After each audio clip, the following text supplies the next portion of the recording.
Yan ah, basta. Okay, so unboxing to slash timestamp kung sulit ba yung pag-aantay natin ng ganung katagal. Ito yung na-order natin sa Amazon. Tingnan muna natin kung ito pala yung muna yun. Baka mamaya hindi. Pero open muna natin. Ito nga. Ayan. May mga onting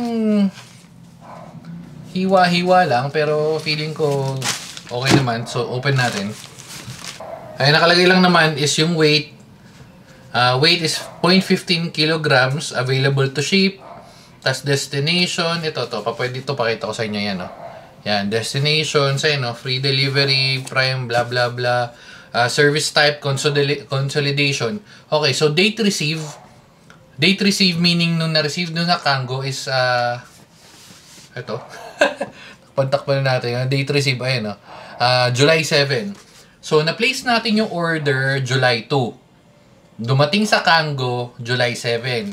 And today is July 29. 7. Dumating siya kahapon. Ngayon lang natin na-unbox. Kasi medyo busy tayo na dami natin nagawa. Hindi ko alam kung kailan lalabas yung video na to. Pero, yun. So, from July to almost a month. Pero ang binayaran ko lang is nasa 650. Sabihin na natin 700 kasi may botal-botal pa. 700. Instead na pag-order tayo rekta, masulit ba? Di ko masabi. Depende. Again, depende. If kailangan mo na rush talaga, siguro hindi kailangan mo ng kailangan mo orderin agad. Pero kung hindi naman, yan Nice. Dumating sa atin ang buong buo. Samsung Evo Plus 4TB. Bakit Evo Plus? Bakit hindi yung Pro? Nabanggit ko to before, kaya tayo order nito kasi dun sa board natin is hindi magiging ganun ka-beneficial yung Pro versus dito, and for the price of parang 3,000, 4,000. Actually, Pro na talaga dapat kukunin ko. Pero sabi ko, sige, testing na lang natin yun. Pag hindi, bibili tayo ng Pro. Ayan, pag tumingin tayo ng Samsung sa Amazon Amazon to. Samsung 990 Pro 4TV, ayun, nakalista naman tayo. 294. So, convert natin mamaya. Pero yung Pro, itong Plus, ayun unti lang naman yung difference. 294 versus 245. So, roughly $50. 50 times, hindi, malaki-laki rin pala. 50 times 55. Sabihin mo 56. 55 or 56 times 50. Mga ganun din. Mga 2,800, 3,000. Yun nga, dapat yun na yung kukunin ko, Pro. Pero, eto na yun. Order na natin Again, pag pangit, balik natin. Although, feeling ko hindi ko mararamdaman yung difference ng ganito. At saka, mas less heat daw to. So, check natin. Pero buksan muna natin pala. Tsaka ewan ko kung nabalitaan nyo na may naka-jackpot. Umorder lang siya ng 500 gig yata or 1 tera. Ang dumating sa kanya is 8 tera na SSD. Sobrang solid nun, men. Okay. And bakit sa Amazon tayo kumuha nito? Pwede naman sa local shops. Yung local shops kasi medyo mas mahal. Nasa 20,000 pag 4 tera. Ito, magkano ko lang ito nakuha? Ito. Yan. So, yun yung price. 13,240. Yun na yung total nun. Hindi, may exchange rate pa pala, which is 331. Ayos lang. So, 13,500 versus sa 20,000 pag dito, plus yung, malaki, malaking difference. Halos, sabi mo nang kahit nga 5. Testing. Init, okay na, very goods. Kailangan ko yung solusyonan natin yan. Pero anyway, going back. Saan ako? Ayan, check natin kung legit ba. Ayan Open.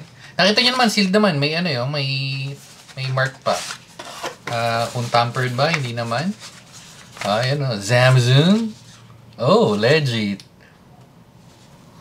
May bago pa, men. Uy! Lumipad, men! Hindi nakasabit pala yun. Hype na yan. Okay, so legit. Ito na, ready na to. Isasalpak na lang natin. Goods na to. Very goods, very goods, very goods. So, may bago tayong deliver. Mamaya unbox natin pagkatapos ito. Okay, so again, kung sulit ba? Sulit kasi una, instead na binayaran natin is ito, check natin. Sabihin natin Evo Plus dito sa Pilipinas for comparison lang. TV. Ito. Kaso 1, 2 tera lang to eh. Ayun, 4 TB. 17. So nakatipid ako ng mga ano. Feeling ko bumaba na presyo nito. Check natin kung ano. Ay, may 25% off. Ayan nga, oh. Na pag mag-discount pa tayo, 500 lang eh. Ayun, oh. 17. May discount ng unti. So, 17 pinakamura. Hindi ko sure kung legit to kasi una yung pangalan niya Samsung Storage Store na although 2 years na naman siya. Siguro ito yung mga galing China. Yata. Tapos kung gaano siya katagal based dito so ano ngayon? Totoo ba? So roughly 3-4 days. O yun. Eto, alam natin na galing mismo sa sa manufacturer. Kung sulit ba, and parang hindi masyado ako convinced kasi medyo matagal siya. Which is okay lang naman, nabanggit ko naman simula kasi okay lang naman magantay kasi gumagana naman yung PC natin. Although mag-upgrade nga ako ng storage kasi ang mangyayari, yung storage na nakalagay dyan, ang nakakarga kasi is 1 and 10 2 tera. Yung 2 tera lilipat ko sa server, yung 1 tera ibababa natin, and then ito yung main. So, yun yung magiging setup. So, yung naging timeline again, umorder tayo ng July 2. Dumating sa warehouse ng Kango sa US, July 7. And then, meron pang ano to eh. May timeline ako kasi, ayan o. Tapos dumating dito sa Pilipinas, sa warehouse sa may QC. Dumating siya ng, na-receive ko yun eh. July 20 yata. July 20. Tapos, wait. Para sure. Medyo matagal kasi dahil consolidation. Ay, hindi pala. Sorry. After dumating doon sa warehouse, nagkaroon na ako ng invoice which is $10 and 10.5 which 10.5 so roughly mga 600-700 yon ng July 11. Tapos dumating sa local office ng July 22. O July 22.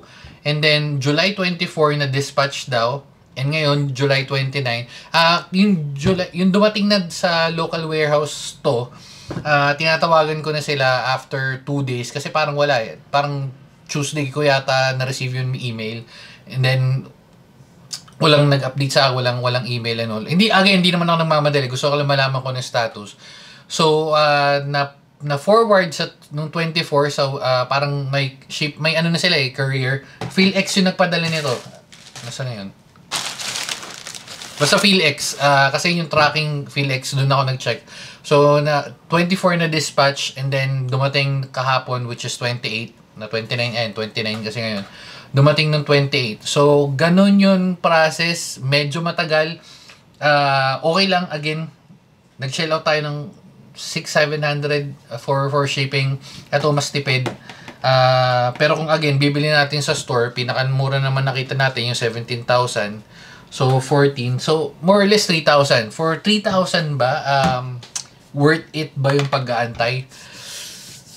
Depende. Para sa akin, hindi ganun kasulit. Kasi medyo na-excite na ako buuin. Ang tagal kong hindi ko ma-set up yung yung project ko na server kasi nga nag-aantay tayo nun. Hindi ko masyadong sulit. Pero kasi, again, if wala ka naman hinihintay, hindi ka naman nagmamadali, okay lang. Siguro, again 3,000 is 3,000, di ba? Makakapag-save ka kahit pa paano. And yun lang. So, paano yung shipping or paano yung return package nila?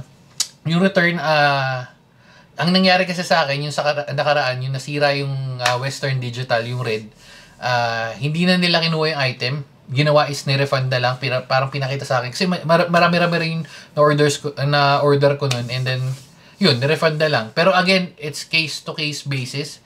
Hindi sa lahat ng oras is nagre-refund sila. So, yun. Medyo mahaba rin proseso na yun. Parang umabot din ako ng 2 linggo halos Kasi dapat papadala ko na parang hindi na lang nila tinanggap kasi may bayad pa na naman yun. Anyway, so yun yung naging process natin. Ikaw, order ka ba sa Kango Express or order ka ba sa Amazon at papadala dito sa Pilipinas? Again, etong pinag-uusapan natin na to is yung orders lang more than 10,000. Kahit sabi mo ng 10,001 yan, basta pumatak ng 10,000 and above, automatic meron na kagad yung tax or yun may bayad na sa sobra. Anyway, so yan, dito na natin tatapusin kasi kakabit na natin to, tapos mag-ayos pa tayo nito, kakabit pa natin yung lamesa, i-unbox pa natin to, marami tayong gagawin, kaya dito na natin tatapusin. Bye-bye na guys! Babu!